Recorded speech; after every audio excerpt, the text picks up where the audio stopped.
Discrete conditions ఈ the essence of science. నిర్దిష్ట పరిస్థితుల్లో నిర్దిష్ట అధ్యయనమే శాస్త్రం. నిర్దిష్టంగా చెప్పాలి. ఇప్పుడు ఉదాహరణకు అభివృద్ధి, సంక్షేమము. ప్రజలు రియాక్ట్ అయ్యేదంటే ఈ ఏడాదిలో మాకు ఏమి అభివృద్ధి జరిగింది, ఏమి సంక్షేమం జరిగింది అనేదాన్ని విశ్లేషించుకుంటారు. మాకు అభివృద్ధి ఏం జరిగింది, నేను ఇంతకుముందు చెప్పాను, రోడ్లు మెరుగయ్యాయి. డెఫినెట్గా ప్రజలు దానికి సంతృప్తిగా ఉన్నారు. ఇక్కడ వైసీపీ చేసిన అతిపెద్ద పొరపాట్లు అదొకటి. అసలు ఒక 2,000 కోట్లు 3,000 కోట్లు ఖర్చు పెడితే రోడ్ల ప్యాచ్ వర్క్ పూర్తయ్యేది. మరి వాళ్ళ అంటే మేము బటన్ నొక్కితే చాలు ఓట్లు పడతాయి అనేటువంటి ఒక భావనలో ఉండడము, నాయకత్వము క్షేత్రస్థాయి నుంచి ఫీడ్బ్యాక్ వినటానికి సిద్ధంగా లేకపోవడము. రాజకీయ పార్టీలు కూడా ఎట్లా తయారయ్యాయంటే క్షేత్రస్థాయిలో కార్యకర్తల మాటలు నాయకులు వినరు, నాయకుల మాటలు వినరు, అధినాయకుడికి కార్యకర్తలకు మధ్య గ్యాపు. సో ఎవరు ఒకరికొరు వినరు. సో మీకు ఒక జనసేన నాయకురాలు, గుంటూరు జిల్లా నాయకురాలు ఈ మధ్య మా ఇంటికి వచ్చినప్పుడు చెప్తున్నారు, నేను పవన్ కళ్యాణ్తో 20 ఏళ్ళుగా తిరుగుతున్న, పార్టీ పెట్టినప్పటి నుంచి 2000 ఈవెన్ ప్రజారాజ్యంలో కూడా యాక్టివ్గా ఉన్నానండి.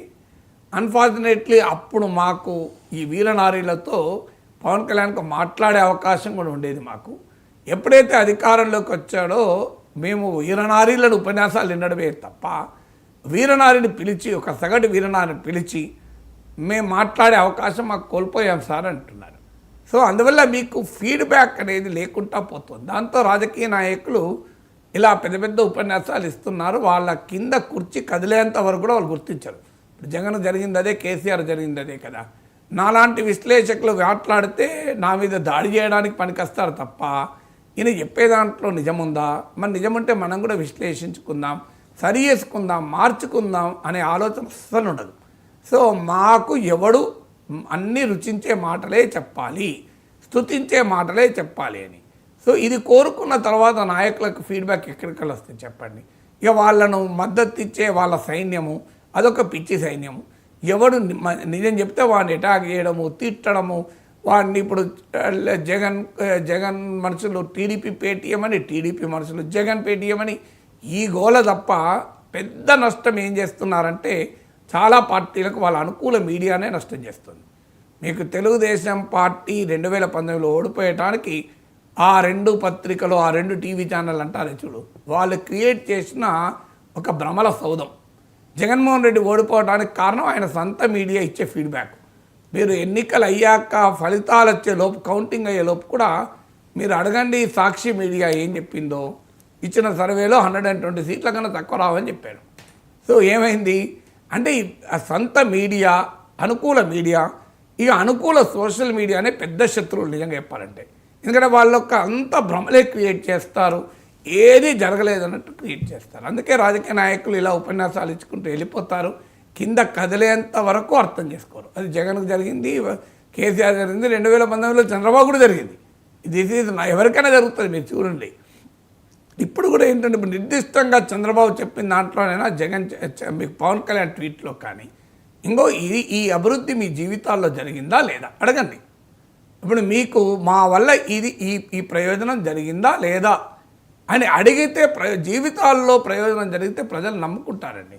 ఇప్పటికీ రాజశేఖర్ రెడ్డి ఎందుకు గుర్తు చేస్తారు, వాళ్ళకు ఆరోగ్యశ్రీ, ఇంట్లో ఒక ఆరోగ్యశ్రీ ఆపరేషన్ జరిగి ఉంటుంది, ఓ బిడ్డకు ఫీ రీయింబర్స్మెంట్ కట్టి ఉంటారు, ఇలా ఒక ఉచిత విద్యుత్ ద్వారా లాభం పొందుంటారు. అందుకే ఇప్పటికీ రాజశేఖర్ రెడ్డి గుర్తుపెట్టుకుంటున్నారు. ఇప్పటికీ కూడా ఐటీ రంగంలో పనిచేసే ఉద్యోగులు, మధ్యతరగతి కుటుంబీకులు చంద్రబాబు నాయుడు పట్ల గౌరవం ఏంటి? చంద్రబాబు నాయుడు టైంలో ఐటీ డెవలప్ కావడం వల్ల వాళ్ళ బిడ్డలకు ఉద్యోగాలు వచ్చాయి, అమెరికాలో ఉన్నారు. ఇప్పటికీ they are grateful to Chandrababu Naidu కదా.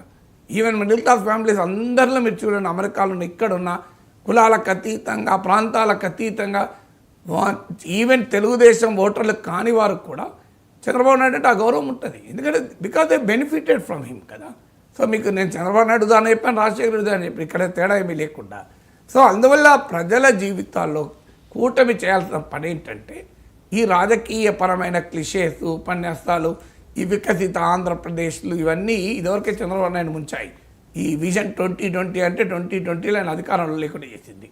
సో విజన్లు బాగానే ఉంటాయి, అల్టిమేట్గా ప్రజలు 2047లో చంద్రబాబు నాయుడు మమ్మల్ని అద్భుతంగా మారుస్తాడు, పవన్ కళ్యాణ్ మారుస్తాడని ఓట్లేరు. ప్రజలు 2025 ఆధారంగా ఓట్లేస్తారు, 26 ఆధారంగా ఓటేస్తారు, 27, 28 ఆధారంగా ఓటేస్తారు. నాయకులేమో 2047లో తిరుగుతూ ఉంటారు. 2040 ఇదో గతంలో విజన్ 2020 ఇలాగే దెబ్బతీసింది. సో ఈ రకమైనటువంటి గ్రాండ్ విజన్లలో ప్రజల్ని కళల్లో భ్రమల్లో ఉంచి మేము భ్రమల్లో ఉంటామంటే లాభం లేదు. Come to the ground level. A development జరిగింది ఓ గ్రామంలో, ఏ టౌన్లో జరిగింది, ఏ ఫ్యాక్టరీ వల్ల ఎంతమందికి ఉద్యోగాలు వచ్చాయి, వరల్డ్ ఎకనామిక్ ఫోరంలో వీళ్ళు సంతకాలు పెట్టారా, ఆ సమ్మిట్లో వాళ్ళు సంతకం పెట్టారా, ఆ వైస్ ప్రెసిడెంట్తో లోకేష్ సమావేశం అయ్యాడా, ఈ ఇండస్ట్రియలిస్ట్ వచ్చి చదవడం కలిసారా, ఇవన్నీ పత్రికల్లో వచ్చినప్పుడు ఎక్స్పెక్టేషన్స్ మాత్రమే పెంచుతాయి తప్ప సాటిస్ఫాక్షన్ ఇవ్వవు. సాటిస్ఫాక్షన్ క్షేత్రస్థాయిలో. ఇప్పుడు కియా మోటార్ చంద్రబాబు నాయుడు తెచ్చాడు, వేస్ట్, డెఫినెట్గా దానికి అప్రిషియేట్ చేస్తారు కదా. సో ఆ విశ్లేషణ వేసుకోకుండా అస్తమానం మేము అనుకూల మీడియాలో పెద్ద పెద్ద వార్తలు రాయించుకొని, సోషల్ మీడియాలో పెద్ద పెద్ద నరేటివ్ బిల్డ్ చేసి, పెద్ద పెద్ద ఉపన్యాసాలతోనే ప్రజలను అట్రాక్ట్ చేస్తారు అనుకుంటే క్షేత్రస్థాయిలో ప్రజల అసహనము, అసంతృప్తి మీకు అర్థం కాదు. అందుకే కూటమి నాయకు చంద్రబాబు నాయుడు కన్నా పవన్ కళ్యాణ్ కన్నా సలహా ఏంటంటే, please meet with your own party activist. నాతో వద్దు, నా మాటలు వినకండి. మీరు వెళ్ళి ఒక గ్రామంలో ఒక క్షేత్రస్థాయిలో నాయకులకు సంబంధం లేదు, తెలుగుదేశం కార్యకర్త లిస్టు తెప్పించుకోండి, జనసేన కార్యకర్త లిస్టు తెప్పించుకోండి. వాళ్ళ ఆఫీస్ నుంచి ర్యాండమ్గా ఒక 10 మందిని ఫోన్ చేయించి పిలిపించుకోండి. నాయకులద్దు, మధ్యలో నాయకులు ఉంటే వాళ్ళు అబద్ధాలు చెప్పిస్తారు మీకు. మీరే ఇప్పుడు చంద్రబాబు నాయుడు ఆఫీస్ నుంచి డైరెక్ట్గా ఇంకో పలానా టెక్కలి మండలంలో పలానా గ్రామం, పలానా గుడివాడ మండలంలో పలానా గ్రామం, ఆ గ్రామంలో టీడీపీ నుంచి పనిచేసే కార్యకర్త లిస్ట్ ఉంటుందిగా, వాళ్ళ ఫోన్ చేసి మీరు రండి, చంద్రబాబు నాయుడు గారు మీతో మాట్లాడతారంటున్నారు, మీరు ఏ లోకల్ లీడర్కి చెప్పకండి అని వాళ్ళతో ఇష్టాగోష్ఠికి కూర్చొని మాట్లాడండి. మీకు చాలా విషయాలు చెప్తారు. నేను చెప్పే ప్రతి విషయము చెప్తాను, మీకు అనుమానమే లేదు. నేను చెప్పే ప్రతి విషయం వాళ్ళు చెప్తాను. నేను చెప్పింది ఒక్క నాయకుడు కూడా ఖండించినా ఐఎమ్ రెడీ ఫర్ ఎనీథింగ్. ఎందుకంటే this is how the party feels క్షేత్రస్థాయిలో. సో మీరు ఇలా ట్వీట్లు ఉపన్యాసాలతోనే వన్ వే స్ట్రీట్గా నడుపుతామనుకుంటే దట్ ఈస్ యువర్ చాయిస్. అది క్షేత్రస్థాయికి వెళ్ళండి, ఎక్కడ ఏ గ్రామంలో ఏ పట్టణంలో. ఎందుకంటే జనసేన కన్నా తెలుగుదేశం పార్టీకి ప్రతి గ్రామంలో ప్రతి పట్టణంలో పార్టీ కోసం నిస్వార్థంగా పనిచేసే కార్యకర్తలు ఉన్నారు. ఏమీ ఆశ